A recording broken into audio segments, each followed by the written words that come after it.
Hey everyone, here in round 4 of the ETS, playing up against Paradox, um, who's on Praxis Midrange. Not the most amazing matchup for us. We need harsh rules really. This hand is good in the abstract, but it's really not good against Praxis Midrange, so we're gonna have to redraw. A lot of these cards don't do much against this kind of a deck. This hand's quite a bit better because it has harsh rule, which is the primary card we're looking for in this matchup. I'll just play the Huru banner because that's the one that's guaranteed enter play depleted. Looking over his list here, so he's got Xeno Initiations, which aren't very live, Torches, Purifies, also pretty blank, but Dawnwalker, Reliquary Raider, Sandstorm Titan, Xenon Obelisk, a lot of things that are going to give us some trouble. World Bear, Behemoth, Heart of the Vault, Predatory Carnosaur as well. So not necessarily the best matchup right here. But we can answer that quite well, and we drew 2 harsh rules, which is probably the key to this matchup, really. So we might be able to win game 1, because this hand is quite good, and then we'll sideboard and we'll be a whole nother beast. Temple Scribe. Alright, so looks like he's short on power. I don't really have any inclination to kill this guy. He'll get caught up in harsh rule eventually. Let's just scry and then probably strategize. I could use another power. Since we have Celestial Omen to be whatever we want. We'll probably muck back this this Extract. Since the only good card he could play here is like a Reliquary Raider, that Extract would hit. But now we can just hit it with the Duelist Blade, which would be a better use of our time. We've got all of our power sorted out and he's short, so seems like a good spot for us. Yeah. You know, you always hate to win when an opponent's power screwed, but this is the one kind of deck that doesn't actually capitalize on opponent power screw all that much. We don't have a very fast clock on them. We do get to, you know, develop our board state and you know, free cast Celestial Omens and stuff like that, but we're not really like clocking him so much that it's unbeatable. So if he obviously has a full handful of threats here, so there's definitely a chance. If he just has Double Torch? No, just a single one. If he had Double Torch, he could have got us. But he did not. Still, burning off his torches for no value is pretty good. We'll Celestial Omen here just for a Channel the Tempest, I'd imagine. Since we already have our harsh rules all set up, we have some spot removal in the interim.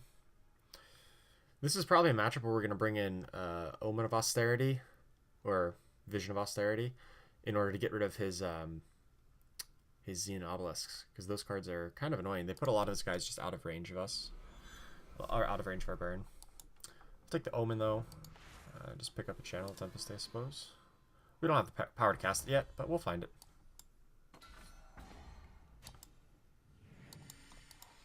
And we're already clocking him low with the sword each turn. So, you know, assuming he starts playing out blockers, well, then we just spot remove the blockers and then keep on smacking him for 4, and we'll get him in range of just a single channel to win. Or we don't even need to do that. This guy is perfect to get feeding timed. Player power, and this is pretty much game over here. Put that in bottom. Don't need that. Just need... We don't really need anything. If we never drew another card again, I think we still win this game. Just double channel him. I think I'm just going to channel the Sandstorm Titan. Smack him. It's pretty irrelevant.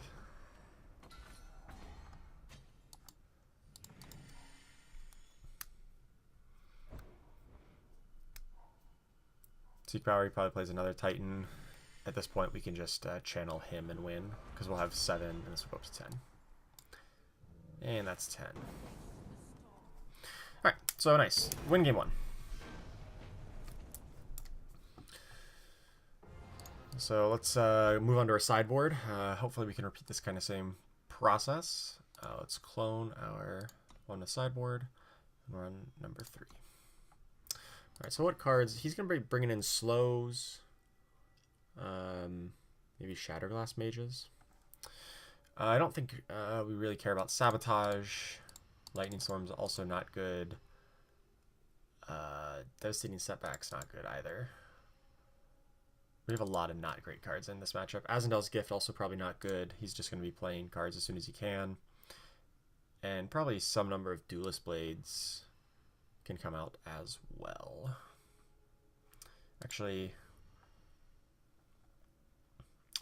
and I'll keep in the Extracts, I guess. They hit his Reliquary Raiders. Let's cut another Blade. Blade doesn't hit a lot of his bigger threats, the Carnosaur, Heart of the Vault, World Bear, Behemoth, etc. Whereas a lot of our other spot removal does. We'll keep in the Thunderstrike Dragons because he can't deal with them. They're just big flyers they can brawl on the board.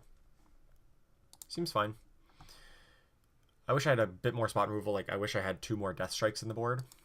But alas, we do not. Not Magikarp, Paradox.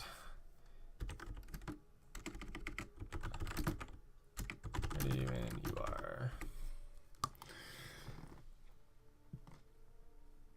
Oh.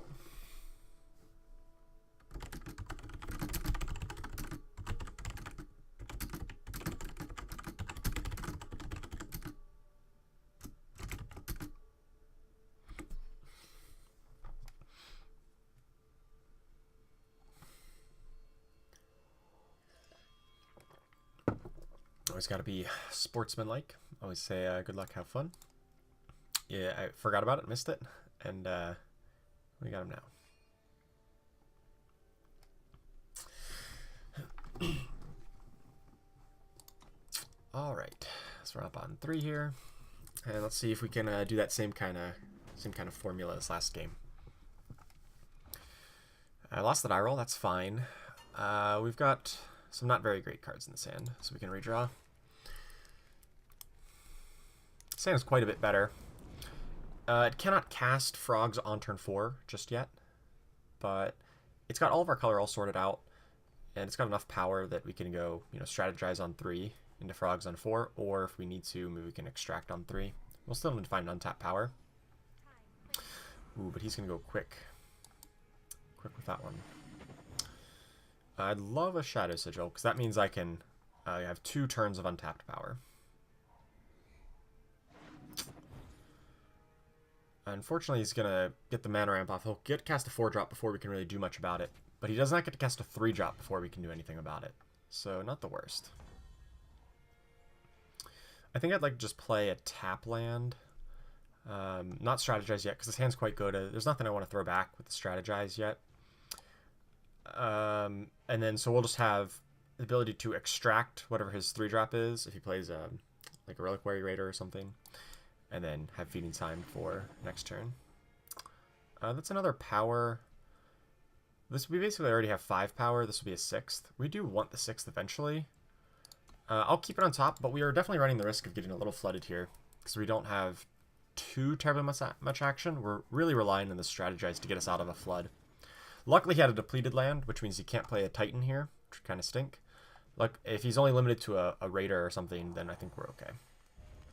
So I figured he was going to bring in slow, so he gets to see our hand, and basically slow acts as essentially like a Thoughtseize kind of sabotage type effect. It's obviously worse than sabotage, but in those colors you do what you got to do. And if he just hits a Frogs or a Feeding Time, we can just muck it back with the strategize and not lose too terribly much here. And if he hits the strategize well, then I can just cast it for 4 mana, and it's not the end of the world.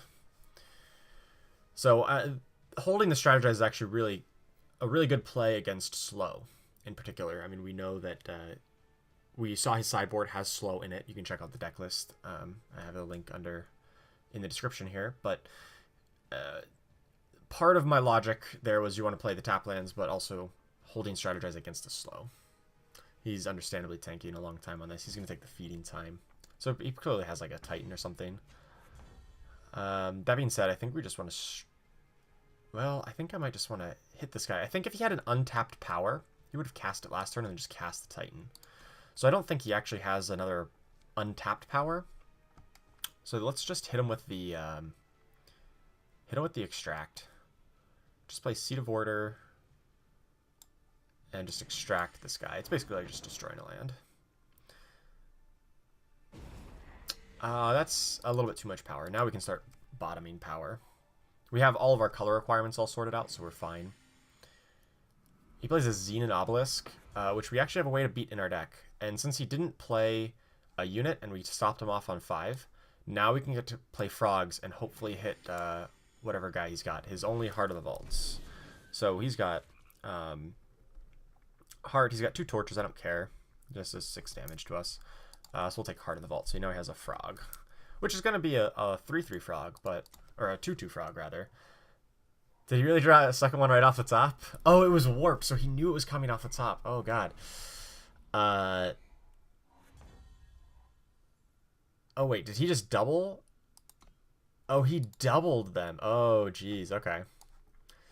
So he actually just double destinied them. The 2 cards on top of his deck were Heart of the Vault, so really good pickup. Unfortunately, this hand doesn't not cooperating all that much. Don't need the Huru Banner. I've got plenty of lands with the Varda's favor. So I think I'm just going to take a hit from these guys. We're trying to just find a Harsh Rule to pick these guys up in. But if not, we can kill one of them off with the double favor. And if he plays a big guy, we can obviously Island's Choice. So his hand is still Frog, 2 torches. And there's a Harsh Rule, but I'm not going to blow a Harsh Rule on this board since we can essentially just tread water and kill off one of them with the double favor here. Probably on his next big unit he plays, we might Harsh Rule it. And now we start to see how bad slow really is in this matchup, because we're going to just hold on to this feeding time and just cast it for 8. I'm not that upset.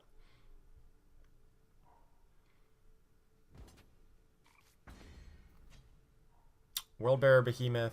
Alright, so now I think we can justify a Harsh Rule, because it picks up 2 guys. We know he still has 2 torches and a frog, so he's probably going to play out the frog next turn, and then we can kill the blade.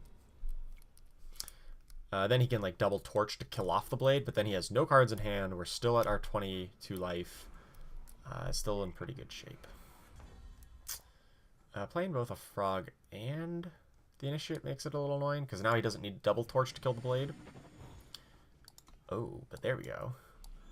So now I can kill this. So I don't want him to get up to 8 power and get the extra buff on this, so I want to kill off his power. He's probably just going to at least single torch. We'll see if he double torches.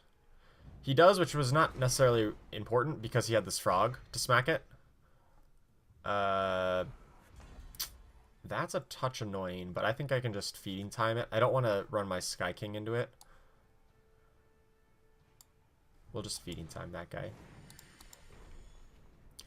And then now we just want him to blank for a turn or 2 to take over this game. One blank here, and then next turn, and I think we can be in a dominating position. That was not a blank. Alright, we'll catch that with an island, or we'll catch with a Harsh Rule.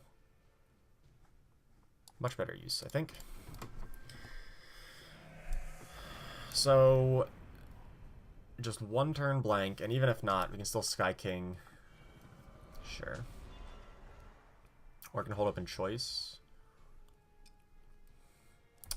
Channel Tempest will only deal 5. Let's just Sky King. We have the channel. Now we don't need to rely on solely Sky King to win the game. Since we have a channel, we can draw some more cards.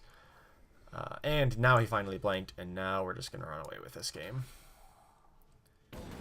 I think we're just going to draw 2. We'll hold off on the channel, because it acts as a removal spell.